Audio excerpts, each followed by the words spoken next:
Welcome to If Only You Knew, where each week we take a deep dive into the careers and experiences of people from different backgrounds, cultures, countries and ages to discuss pivotal moments in their lives and the lessons they have learnt along the way. If they told people the truth, they wouldn't last very long. Whether you're a school student in an established career, mapping your academic pathway, searching for the perfect career, looking to change careers, or just plain curious, then this podcast is for you. I'm your host, Christy McCormack, and I want to ask you, what would you do differently if only you knew? Joining me today is Laurie Harper. Laurie is a former professional cricketer turned successful businessman. I'm really looking forward to speaking to Laurie today about how someone traverses one of the biggest career changes there is, going from professional athlete to business leader, and what it's really like to spend your day playing sport. Welcome, Laurie, and thanks for joining me today. Thanks, Christy. It's a pleasure to be here, and thanks for the invite. So you're a decorated former cricketer, which we'll get to soon. But before cricket came education, and you completed a Bachelor of Economics at Monash University in Melbourne, Victoria. Now, did you go straight from high school into university? Yeah, I did. I actually went to school in a little country town called Deniliquin in New South Wales. So went straight from there to uni at Monash. So going back to your schooling years, how did you find your school experience? Well, being in a small country town, it was an interesting school, I guess, where options were reasonably limited. It was all fairly basic. So most people had the goal of trying to do well enough to get to uni and get out of the town because the opportunities there were not terrific. Yeah, so, but look, it's a small country town, there's sport everywhere, had lots of mates, and it was all good fun. But literally, I think I finished my year 12 exams and 2 days later I was in a car to Melbourne. Wow. So you just had that goal of getting out of there. Yeah, well, I was a little bit different, I guess, because cricket was such a big part of my life and experience at that point. To do anything in cricket, you had to come to one of the cities. So for me, it was Melbourne. My brothers were all in Melbourne, and so I was busting my guts to get there, literally. So the minute school was finished, I was in the car and gone. So what made you decide on an economics degree? Well, it's not a great story, I guess. It was literally, I didn't even really like economics, to be honest. Maybe it was a function of coming from a small town. Career counselling was not exactly high on their priority list. So it was maths, English, physics, chemistry. That's what you did. You became a teacher or you became a builder, whatever it was. I was reasonably good at economics, and that sounded like a reasonable idea at the time. I literally went into it not knowing what that meant. I wouldn't have had a clue what what that degree would actually end up providing for you down the track. So not a terrific idea, not something I advise for our kids, that's for sure. Do a little bit more homework than I ever did. Yeah. And so Monash University was a natural choice, was it, for you going to Melbourne, or was that something that a school that you aspired to sort of attend at university? No, that was like my brothers had been there, and both of them lived very close to the campus still. So I did actually get an offer to go to Melbourne Uni, but Monash just seemed comfortable, I guess. And when you come from a little country town, it's pretty scary coming here and starting out. So it seemed like a good idea to stick close to those guys. Not that they were interested in me hanging around too much, but and look, so they didn't really want you crashing on their couch then? No, not. I think I was allowed about 3 weeks before I was told to get out and sort myself out. So I went and lived on campus at Monash, which was actually fantastic. We had a great time. Now, you started your professional cricket career partway through your degree. How did that come about? Well, it was really a function, I guess, of the degree was secondary at that point. I guess I was full on trying to play cricket. So I did first year at Monash and then went to Adelaide for a year. At the time, the AIS was running a cricket academy program. So I got selected to go there. So I deferred uni for a year and moved to Adelaide. We literally, it was cricket 24 hours a day, 7 days a week. Then I came back and I think it was third year uni, I think, when I first got picked. It was third year I first got picked to play for Victoria. So the economics part of it was very much secondary to me trying to play cricket at that point. That was what happened in between cricket. So you deferred a year. Now, was the university supportive of that, or were they non-perplexed by it? Like, what was their sort of attitude towards it? The university as a whole, they've got their methodology for dealing with all that. But I majored in econometrics, which is sort of the mathematical side of economics. And one of the professors there absolutely loved cricket, as it happened. So that was very handy for me. He helped me enormously and cut me a lot of slack when I needed it. And I think without someone like that, obviously would have made life a little bit more difficult. But yeah, he was fantastic and really helped. That's awesome. So how old were you when you first started playing professionally? I think I was 21, just turned 21, I think, when I first got picked. I played probably about half that season, I think, and then actually didn't play again for about another 3 years in the Victorian side. So I played for a bit, then I had some ankle surgery and I just didn't quite come back hitting my straps. Lost my way a little bit, just didn't perform that well, to be fair, so I didn't deserve to get picked. So it wasn't until I think I was 25 before I got picked again, and then I played the next sort of 5 or 6 years in a row after that. So how hard was it coming, sort of being injured and then not being selected? How much did that sort of impact on how much you wanted to come back and prove yourself? There's certainly ups and downs in that period. There's periods where you sort of think, oh, well, the horse is bolted and it's finished. And at the time I was playing, there's some actually fantastic players too. So at times it seemed like a big hill to climb to get back in. But I had a couple of people who were really terrific to me and helped me enormously, particularly probably in the middle of that time, about 23, 24, where I was really struggling. They helped me sort of start to learn how to enjoy the game again. And once that happened, I started making a lot more runs. And once you're making runs, anything can happen with any sport, really. If you're performing, that's really all that counts. So there's a lot of pressure on you to perform as a professional athlete. How do you cope with that? Well, I think a lot of players cope differently. I think the greatest players, they don't actually feel it that much. They just love playing so much. It doesn't matter if it's cricket or footy or tennis or whatever it is. They just love the game that much that they actually thrive on that pressure. Possibly someone like me who was just a middle of the road sort of player, I guess you feel the pressure a little bit more because you're only a failure or two away from being out of the team. You're never that secure. So you feel that pressure. But at the end of the day, there's a lot of support around you in team sport. It's one of the great things, I think, about team sport. Your mates are there backing you up the whole time. So if you're getting a bit down or a bit flat or you're not playing as well as you'd like, there's always somebody there to grab you and give you a shove. Yeah, but look, at times it's really difficult. Playing sport at a high level is sometimes not all it's made out to be. It can be really challenging and really difficult. But that's part of the process of building resilience, and that's some of the great things that come out of it. The character tests that you go through and the building of character that comes out the other side. Just touching on teamwork for a moment. So obviously, cricket is very much a team sport. Was there anybody within the team that you didn't sort of get along with? And if that was the case, how hard was it to sort of play with them if you didn't really sort of enjoy their company? That's a really interesting point, because when the culture of the team is strong, those situations are coped with quite easily.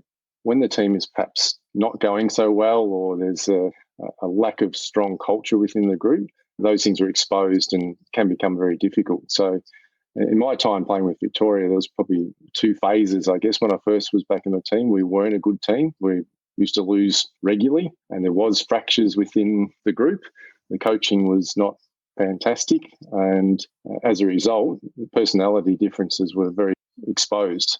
To be fair, I was very new on the block, so I wasn't involved per se, but you could see the difficulties with trying to get 11 guys going in the same direction when there was some serious fractures. Probably the second phase of my career, where a new coach came in and probably turned that cultural element around completely. And then the team was able to not only cope but thrive with those different personalities and accept that different personalities bring different things to the group and really pull the positives out of that. So I think that's really dependent on the leadership of the group and the culture that's instilled, so that the team can actually not only just cope with those different personalities, because they're always going to be. You're never going to get 11 guys or 20 guys in a footy team who all like each other.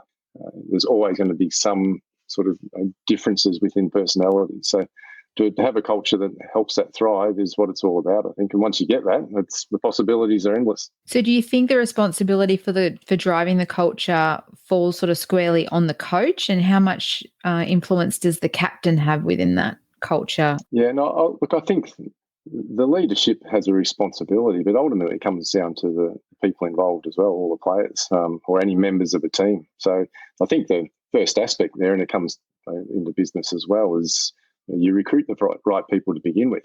A lot of the culture issues you have is because you got the wrong people there. So in terms of professional sport, there's standards set as a minimum. You meet the standards, or there's consequences for that, whether it be you're not selected, or there could be other punishments within the group as well. For us, for example, if we were late to any session, no matter what it was, there was 25 50s for the group. and everyone hated it because back then there was no freeway to the airport.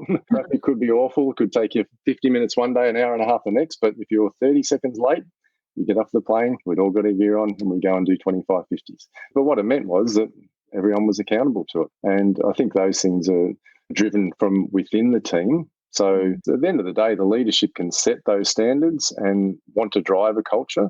But culture is really what happens when they're not watching. So if our culture is, you need to do your running on an off day, well, no one's watching. You have to be able to go and do it. And that's when you know you've got a real culture because that work is getting done. That's awesome. And I think, it does translate to business, which we'll sort of touch on a little bit later. But you played 38 matches at first class level and then 16 at List A. What's the difference between those? I think List A, they were just the one-day games, I think. Back in the day, that's what they were called. One-day cricket at first class level is not as a big deal anymore. They often play a pre-season comp. But back when I was playing, it was much bigger, I think, much more focus put on it. So we'd often play a shield game and then play a one-day game at the end of it. So I think it was usually 6 to 8 and then 10 games a year over the journey. So, yeah, that's all the List A games were, I think. So cricket goes for a long time, and I know this as someone who had a brother that played cricket, and I had to go every weekend to watch. How do you stay focused as a player to be able to be, sort of hyped up for the game for that sort of duration? Well, it's one of the real challenges mentally of playing a game like cricket is you have to be able to relax and switch off. It's really important. So if you, as a batsman or even bowling, but as a batter, which is mainly what I did, if you're trying to bat for potentially 6 hours, you can't be switched on and concentrating for 6 hours and you literally die. So the ability to be able to focus and switch on when you need to and then completely switch it off in between, that's a real skill that you need to practice and develop. It was something I struggled with. I'd get too wound up. So you bat for an hour and you're knackered because you just feel like you've run a marathon. So the good players are able to really just relax in between, switch off, and only go when they need to go. So similarly with bowling and similar with footy, I imagine. It's the same concept of when it's time to go, you have to go and you really switch on and focus and use that mental energy. And then you save it and regenerate it when you're not. So, yeah, but it is a very long game. It is a very long game. Do you think that's a skill, though, that you're taught when you're, really young playing it, or is that just a skill that you have to acquire after you sort of play it at a certain level? Look, I think there's possibly players who I think naturally are very good at it. And as I said before, probably the greatest players in cricket, I'm talking batsmen here particularly, as I say, they thrive on the pressure. They actually love that, and they love that intensity. It just comes very naturally to them, that competition. Whereas when you're trying to fight to maintain your spot or fight to perform, you have to really work on all of those elements which can help make up a better performance. So I think for the vast majority of players, they're really actively trying to learn those skills. All the professional teams in Australia now will have sports psychologists working with them. So they'll spend a lot of time working on process. So particularly, you hear it probably more in golf, but certainly in batting, there's always a process. You look closely, the best players will do exactly the same thing as the bowler is preparing to come in, whether it's the bat being tapped a certain amount of times or what they're touching, or, Steve Smith is the most obvious one. He's carrying on like a pork chop, but it's exactly the same every time. So that process just helps switch your mind into mode to help you perform at the optimum level. So those processes become really important to performance. And it's normally when you're not going well, that's when you then realise that you've actually slipped away from those processes. And cricket is obviously a very mental game. So the minute that you step away from a process or start to doubt or start to question what you're doing, the wheels can fall off very quickly. So they certainly get a lot of help nowadays with regards to sports. There's a lot of experts on hand, psychologists and so forth.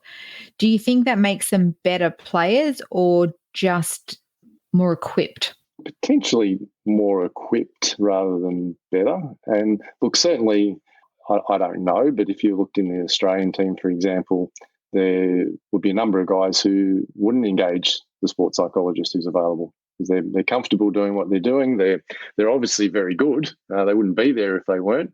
They know what they want to achieve when they're going out, so they probably wouldn't even engage in that stuff, whereas other guys actually lap it up. and it sort of suits their personality more. I think probably the really extroverted guys are pretty happy in their own skin doing what they're doing, whereas the introverts, people more like me, are more looking, I guess, for all that extra help, anything that you can get that's going to make you get better. So it's really horses for courses in that. So do you feel a bit more pressure as an introvert playing with those people that are extroverts and seeing things that just sort of come naturally that you've got to work harder at? Does that sort of put a bit of pressure on you, or does that sort of make you strive more to be more successful? No, I think the extroverts actually take a lot of pressure off you in a team scenario, because they're the loud ones. They're the ones really pumping everyone up and carrying on. So we can just slip in behind them and follow their lead, as it were, and just do our own thing. So that actually, from my perspective, was always great having those guys around. They took a lot of pressure off. I'm not a ranter or a raver, so when there's a lot of voice going on the field, they're the guys driving it, so I could relax and let them do it. So that suited me nicely, actually. Now, I think you're somewhat downplaying your ability with regards to cricket, because I was able to type in your name and Google quite a lot of things. So how do you find it strange, like putting your name into Google and things popping up? Well, to be honest, I haven't done it. So really, I'd probably be happier if the stats were a bit better. They fell away a bit at the end. But, no, you can Google anything these days, can't you? So, yeah, it was funny, like when our kids were old enough to actually understand that I'd played cricket at a reasonable level for a while, and you show them a few things and they just look at you because you've got two heads and don't care and walk off. So it's all pretty usual. Now, so I read an article by John Pollock written in April of 2000, which talked about you being, and I quote, to some extent beset by a reputation of being too negative and too slow scoring. But then the article went on to state that this masked the reality that you were one of the state's most consistently effective players, had scored in excess of 2,000 runs and won Victoria Player of the Year for the 1996-1997 season. Now, the first thing that struck me about this article was your alleged sort of reputation and how differently it was from what the reality of what the author acknowledges. So do you know what he meant with regards to the too negative comment, especially? Yeah, well, firstly, I'd always just like to say I always hated that guy. Not at all. No, I know exactly what he's saying, actually, and it was perfectly valid. It was just when I came back into the Victorian side the second time. Yeah. So, yeah, it was valid, and there were reasons for him forming that view at the time. So when I came back into the side in 1995, I think we were really struggling as a team, and the wickets generally were being made to be a bit more sporting. Competition wanted results, and there were a lot of draws because traditionally first-class wickets in Australia were made for batters, and so there was big scores and hard to get results. So at the time, we just had a run where we were 2 for 20, 2 for 30, 3 for 30 every week. And the coach at the time said to me, mate, you're just starting out again. Just go out. Just don't get out. Make sure you stay in and be the backbone of our innings, so that we're not 4 for 40, 5 for 50 sort of thing. So as a result, I went in there and blocked the hell out of it. Didn't score very quickly at all. So, yeah, certainly from the outside, it looked very much like I was very negative, and that was partly team instructions and partly being new in the team trying to find your way. So by the end of that season, you start to build a bit more confidence, and by the start of the next season, the coach was sort of saying to me, just be normal, go and just play your game as best you can. So the facts were, though, Christy, that I was never the swashbuckling guy who was out smashing the bowling to all parts of the park. I was more the guy anchoring an innings and knocking them around. So the trusty back pocket in footy terms, I guess. So, yeah, that's where it came from. But, yeah. Well, absolutely, because, I think that sometimes journalists and reporters, they don't really put any context to what they're sort of saying. And that's how I read it, because I sort of read, there was one sort of line about being, negative, and then it went on to say sort of how brilliant you were. So it didn't sort of marry up. So it gave me the impression that they didn't really know why they were sort of saying what they were saying in the start of the article. And do you sort of find that with team sport, that the people on the outside don't really understand the team dynamics and the instructions and the tactics that are used by the coaches and the training staff? Yeah, well, in fairness, it's impossible to, because teams aren't going to disclose a lot of information. probably AFL footy guys, I think, cop it the most because they're often highly criticised by the press when they might be acting completely under instructions. I mean, a great example, I have a nephew who played at North Melbourne, and there was weeks he'd get 5 kicks, and I'd be thinking, bloody hell, he's going to get dropped next week. And he'd go, yeah, I won the coaches award. How does that work? Oh, well, I had to run here and do this and keep this away from this guy, but not actually touch the ball. But he was following instructions and running patterns perfectly to create space for a big Drew Petrie or someone at full forward. And so the press don't know that. I didn't know that, his uncle. So it's impossible for the press to actually get the full story, but they're trying to write a story that's interesting and get people reading it, of course. But yeah, I do feel sorry for those guys. They're constantly being criticised on their performance. It may be valid some days, but quite often not be too. So you've obviously come from a very sort of sporting family, and you've got a lot of sportsmen within your family.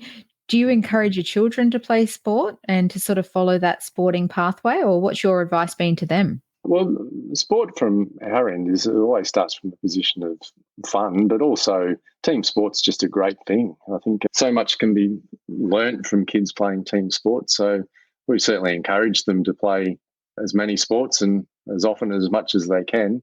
But at the same time, professional sport is really, it's one of those things that has to be driven from the person themselves. And you have to have enough ability, but you also have to have that absolute drive within you to want to do it yourself. So that's not something I push in our kids. It's up to them.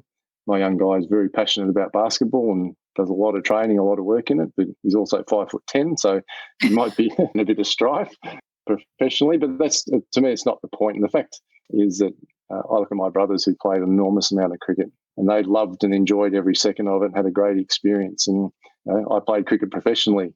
I probably enjoyed it less than they did, because it was more work related for me.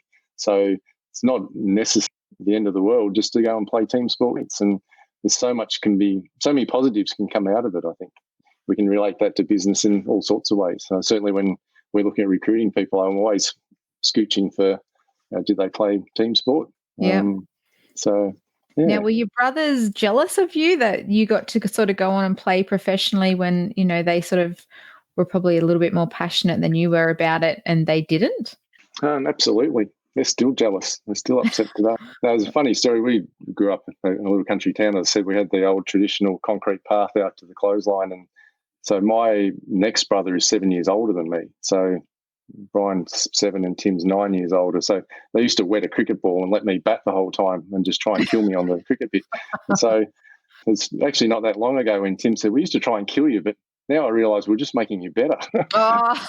Yeah. So I'd spent hours literally with a stump facing a wet cricket ball being trying to hit me in the head. So, yeah, it's funny because we actually talk about, my brother Brian works at Cricket Australia in coaching development, and often talk about now as kids the hours and hours we spent with a stump or a bit of wood as a bat and a wet cricket and all these games we used to create and play, which actually are just basic skill development games as it happened, but kids today don't do it.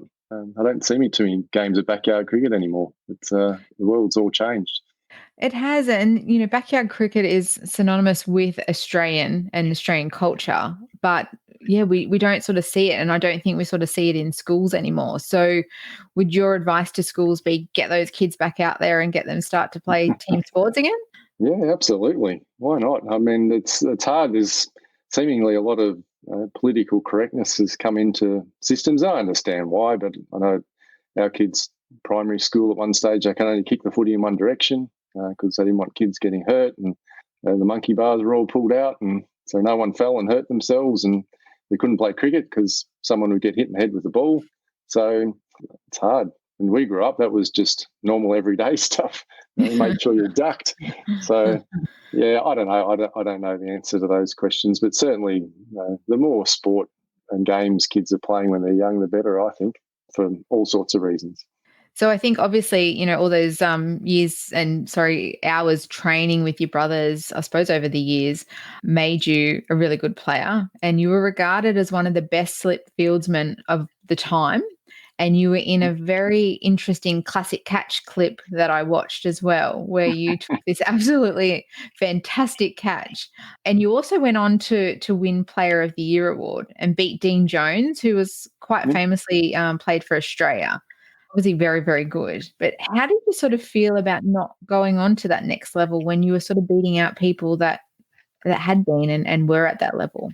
Yeah, look, at the time, Christy, I was very comfortable with it. And to be fair, look, as a kid, all I wanted to do was play cricket for Australia. That was it. But I played in an era too where there were just a plethora of extremely good players. So by the time I was playing for Victoria, it didn't actually really occur to me about playing for Australia. I could list you probably 15 names of guys who were well ahead of me, and Australia at the time could have fielded probably a third team that would have been very competitive on internationally. So there's guys, you might know some of these names, but Stuart Law, Martin Love, Jamie Siddons, so they're great players and never hardly played for cricket for Australia, if at all. And at the time, for me to play for Australia, they would have to drop someone like Steve Waugh or Mark Waugh or Ricky Ponting. So I was pretty realistic about all of that. And there was guys, I had a couple of seasons where I scored a lot of runs, and in this day and age, my name might have got popped up, but there was guys like Justin Langer, Matty Hayden, Mike Hussey. These guys weren't getting picked for Australia at that point. They couldn't get a game. So I was well and truly realistic as to my place in that pecking order. So from that perspective, I wasn't disappointed at all. I was just trying to just be the best I could be and enjoy the experience. And at the same time, whilst absolutely would have loved to have done it, just realistically, it wasn't going to happen. So there definitely was a really high caliber of player when you played. My mum was an avid cricket fan and would constantly have the cricket on, and those are the names that you'd hear pop up time and time again. So I suppose sometimes it does just depend on the opportunity at the time and who else is out there doing that. Yeah, absolutely. But at the same time, you go, well, I got an opportunity to play with all those guys, or against them mainly, and so that's fantastic as well. We played a game against New South Wales where Victoria had all their test players playing. So for us, Shane Warne, Matty Elliott, Paul Rifle, there's Mark Taylor, Michael Slater, Michael Bevan, Steve Waugh, Mark Waugh, Glenn McGrath. It felt like a test match. When you actually see them up that close, then you also realise that they are at another level as well to the rest of us. It is a different world. Now, obviously, it's highly competitive in cricket. Did you need to have a day job through that professional career? Yeah, well, I played at a time, Christy, where it was just I was finishing just as cricket was starting to become, more professionally paid. So my first full season of Shield cricket, I think I got paid about $8,000 for the whole season. That's probably 9 months of 25 plus hours a week commitment. So, look, while a lot of guys didn't have jobs, they studied a little bit or did an odd job here and there, I worked full-time the whole time, possibly because deep down I knew I was probably not going to have this long, successful career for Australia. And so I started out literally in a forklift business because they would let me go to training at 3 o'clock, which is how I started in forklifts. So, yeah, and later I found out, because at that point I hadn't played for Victoria again, and so I think I was about 24 or something, and I was honest with them and said, look, this is what I'm trying to do. And later I found out the boss said, we looked you up. We didn't think you were going to make it. So we gave you the job because we didn't think you were going to be gone. But yeah, sadly, about a few months later I got picked, and so I only worked 2 or 3 days a week for the next couple of years. So you showed them, that's for sure. Yeah, pretty much. But they were great. They were really, really good to me. Oh, that's good. Now, absolutely, when you played, it's different to the way that, sport is played and looked at today. So kids today are sort of signed and recruited to clubs at a ridiculously young age. And the importance that is put on education doesn't seem to be there all the time. It seems at times to be quite non-existent. So what are your thoughts on the current recruitment methods for not just cricket, but for all sort of sports? And how important was your education when your professional sporting career came to an end? Yeah, well, look, it was very important for me. And look, I think the first thing to actually understand, and it's very hard when you're an 18-year-old kid about to be drafted or have just been drafted or you're trying to play cricket for Victoria and Australia. But all you can see at that point is sport, and it's 100% your focus and all you want to do. But the reality is most sporting careers, I think the average AFL career is about 4.1 years. So there's a long time left in your life to do other things. So I think it's really important for kids to have something going on in the back of their mind, albeit it is very difficult. I know I've got two nephews who played professional sport as well, and it was very difficult for them to study or to hold a job down because the commitments at the cricket and football are so high, and they're so physically challenging as well that you leave training and the thought to go and study at that point is actually not as easy as it sounds because you generally want to go and eat and go to sleep. So it's difficult. And I think there's two aspects, I guess, from my experience. The Players Association, for example, are great facilities and great opportunities to guys to go and study and work and be put in programs and develop skills outside of the sport. Part of the problem is that, from what I can see, is that players don't often take that up, or that the reality is that the program they're in is so difficult physically and time-wise that it's actually not easy to go and do it. They just can't. So, I don't know what the answer is there other than I don't know why kids are drafted so early. That's the first thing I find a bit. I think it can only be to sort of get them into the system and stop them playing other sports or being poached by other sports, perhaps. But you'd like to see maybe kids, especially in footy, if they were starting at 20, well, it means they have to go and do something for at least a year or two, give them a taste of the real world and get something started under their belt, so that if they're one of those kids who only averages a 4.1 year career, then they're moving off into something. Because it's not easy.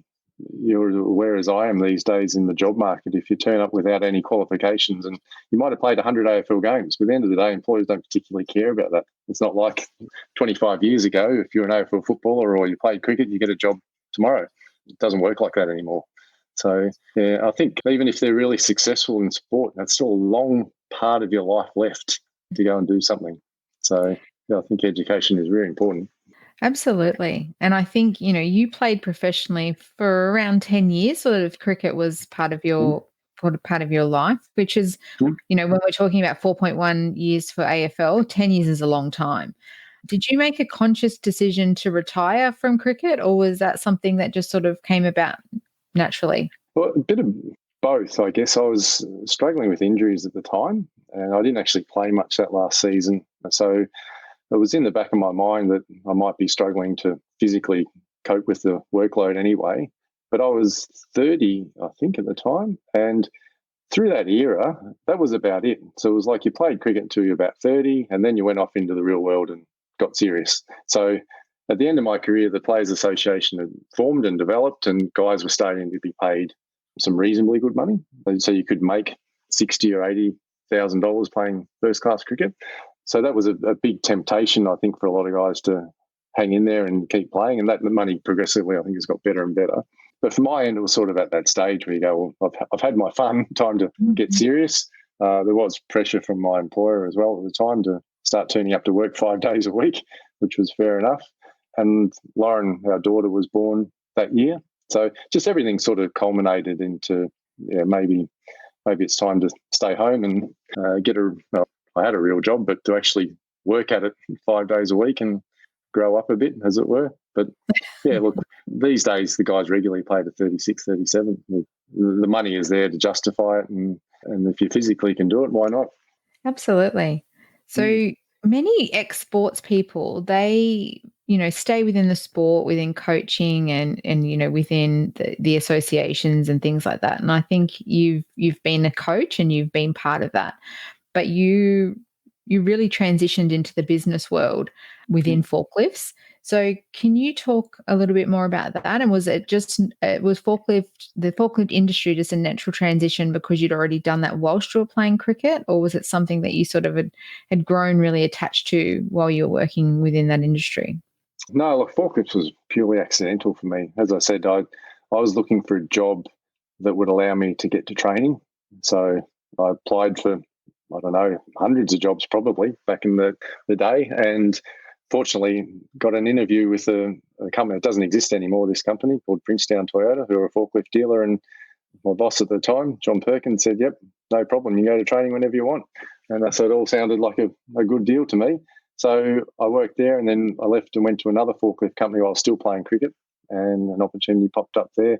So it was just a case of that was the work I was doing. I didn't wake up one day going, gee, I hope I can play with forklifts. It was just the way it rolled out.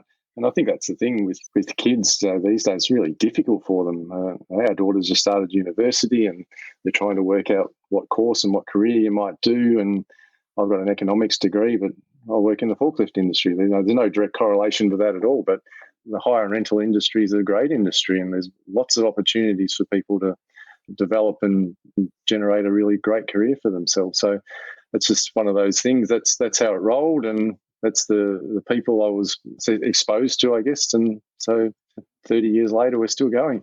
Well, that's it. You've definitely made it work within the forklift industry, and you own a very successful forklift company. How do you think playing professional cricket has helped you within your career and has helped you as a boss? Well, I think, as I say, the great part about not just professional sport, but team sport in general is you develop a lot of skills out of playing with a group of people, and you develop a lot of character, hopefully. You at least have the opportunity to get to those things. And when you translate that to the business world, it's actually very similar. So from a cricketing perspective, as a batsman, you fail a lot more than you succeed. So you certainly learn to be resilient, and it's a real test of character to be able to fail 3 times in a row and get up and then have another go. So in our world, we sell gear, and you don't win every deal, but you have to just jump up and have another go. So a lot of those traits translate quite directly. From a professional sport point of view, I mean, I made a mistake early in my career trying to translate some professional sport values and systems into business, and that doesn't necessarily translate as well. But yeah, as a rule, as I said, like anyone who's played team sport, it certainly goes to the top of our resume pile, because I just love what it brings to the table in terms of those character traits that can be learned and developed playing with a bunch of mates, no matter what sport it is. And do you think the same sort of motivation that drove you within your sort of younger, career as an athlete still drives you now within business? Well, certainly parts thereof. I mean, playing sport, I mean, you've got to be a competitive person, and I'm still an extremely competitive person. I don't like losing on any level. So those traits are common. And yeah, I think the motivations, though, probably changed to a degree. I mean, my motivation from playing cricket was I just loved it. I loved it like crazy. All I wanted to do was to be hitting cricket balls all day long. So you translate that to running a business, and obviously some of those motivations become financial, but it's also about developing your people. And we've got a whole bunch of customers who, if we do our job exceptionally well, that helps their business to succeed as well. So some of those motivations then change, and we're aligned with several charities. So the better we do, the better we can help some of those people too. So yeah, your motivations, I think, grow and develop over time. Certainly very similar to the sporting world, but then there are differences, especially as you get older. You mellow out a little bit. I can lose a game of table tennis and not throw the bat at the opposition these days. But can you still play cricket with your brothers and not want to win? No, I gave up playing against them a while back. Yeah. No, I still have to win. I'm sorry. I can't help it. Well, I love that competitive streak. I think it, sets you apart from other people, and is probably, one of the reasons why you've been so successful. But what does the next chapter for Laurie Harper look like? Well, we got lots of plans cooking, actually, Christy. So with my young guy, he's starting year 11. So Jean and I have always had a plan built around the kids and their schooling and what we might do after that. Our business is, we've got a great bunch of people. They do a really good job.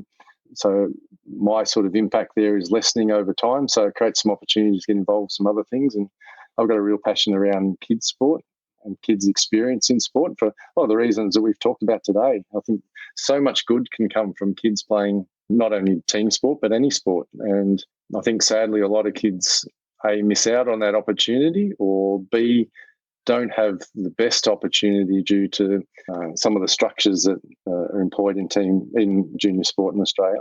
it relies on a huge amount of volunteers who don't necessarily get a lot of help and support. And that can have a real impact on the experience some of the kids have. So to the point where they may give up playing. In America, for example, I think it's now 70+% of all 13-year-olds have given up and will never play team sport again. Wow. So you just don't want to head into that direction, because you think about all the good things that come out of that. Because you talk about going and getting a degree, but the skills that you can learn and develop playing with three guys you really don't like, but you're trying to get the best out of them. Those skills translate directly to maybe managing a team one day. So I could go on and on. So that's a real passion of mine, and we've cooked up some ideas about how we might be able to have an impact in that space. And so, it's still probably a couple of years away. As I say, I can't do much until once the kids finish school and our focus can move a little bit off that, create a bit more time. We'll come up with a few plans for sure. Well, that sounds very exciting, and I'm really looking forward to seeing sort of what evolves in that space, because, this is one of the reasons why I started this podcast, was to give, I suppose, the younger people more of an insight into, what real life is like and what sort of skill sets that you need to be able to succeed, and that success is measured by sort of different points. So I'm very excited to listen to what comes out of that, and keep me posted on that one, Laurie. But I've got one more question for you before I let you go today. What would you do differently if only you knew? Geez, how long have we got? To be honest, I've always made a point, Christy, of not having regrets. I've made decisions in my life and I've done things I wish I hadn't. But at the end of the day, it's done. So you do it and you move on. I think the one thing, if I had my time again, I'd spend a lot more time working on developing my skills around people. So early doors, you get an economics degree and I end up in a forklift industry. So you're working hard on trying to understand everything about that industry and forklifts and all the rest. But ultimately, when you look back now, all your success is generally related to how well you can work with, deal with, help, and motivate other people. So those skills are really the number one thing that you really want to develop, as far as I can see. So I probably started a little bit late in life, I guess. If I had my time again, I'd certainly be, as a 20-year-old, be reading a lot of the books that I've read now and make a point of trying to really develop that side of things. Because at the end of the day, if you've got no education and no degree and no real experience, but you can get along with people and get them to work with you, well, you've got a serious chance of doing something really good. I mean, some of the biggest entrepreneurs in the world are reasonably uneducated people. What are they good at? They're seriously good at dealing and working with people. And I think, despite the social media age that we seem to be in, and kids, and it is a concern for me that kids often communicate via text or social media rather than face-to-face communication, that those skills are going to become more and more important, and the better that you can do that, the more successful you'll be. So, that would probably be my thing, Christy. I couldn't agree more. Look, my son sent me a message the other day, a text message full of emojis. I had absolutely no idea. There was no word. There was just, and it was sending it from an iPhone to an Android, so it didn't even translate. So I had no idea what he was talking about. So I 100% agree that learning to deal with people is a really, really great skill to have. So I really enjoyed speaking with you today, Laurie, and I really thank you for the time that you've taken to tell us about your life story, basically. So if you want to learn more about Laurie, you can see his full bio on our website at ifonlyyouKnewpodcast.com.au, and you can also find Laurie, I believe, on LinkedIn, and feel free to connect him. And you can also just Google him, because there is some information out there, and take a look at the classic catch clip, which I hope to link to my website as well. So take a look at it all. And if you're interested in taking a view into the professional sports world, I hope you enjoyed this episode. Thanks, Laurie. Yeah, thanks, Tracy. Thanks for inviting me. For more information about our guests or our show, visit ifonlyyouKnewpodcast.com.au.